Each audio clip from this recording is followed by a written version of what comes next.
there's wrongdoing here, right? There was definitely wrongdoing. Whether it should have been a crime is a separate. What's the wrongdoing? What's the wrongdoing? All right, number one, it's paying $130,000 to a porn star to keep her quiet. That's to try to protect your campaign. Can we at least agree that's wrong? That's not illegal. It's not I didn't say it was. No. I just said moral versus legal. How is it wrong? Are we talking moral? I made it clear. I'm making it clear. For a minute, I'm talking about morality versus legality, right? There's no doubt that he engaged in. All right, I'll tell. Here's my response to that, and I said this on my show the other day.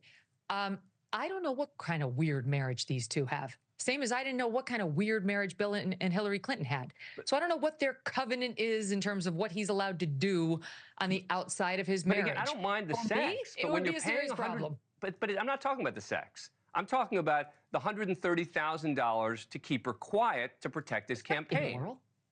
There's nothing wrong with that at all. Nothing. Really?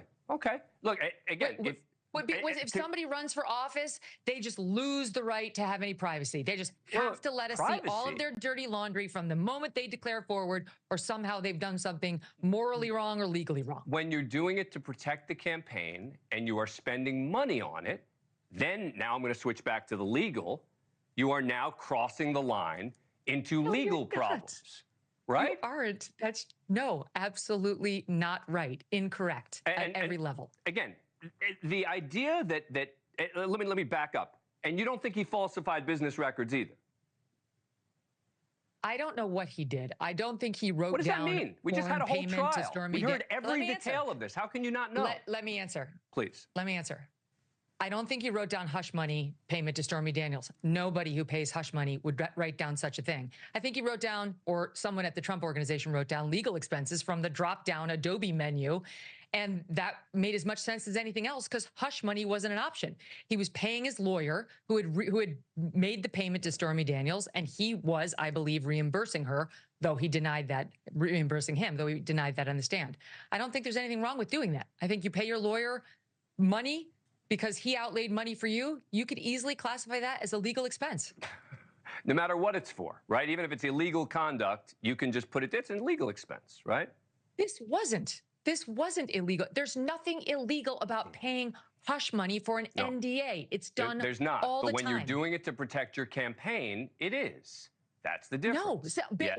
What law are you citing, Dan? Campaign finance laws. You're not allowed to give the... You don't know what you're talking about. What are you talking? You're wrong. Explain to me. Let me explain to you. Tell me what I'm getting wrong.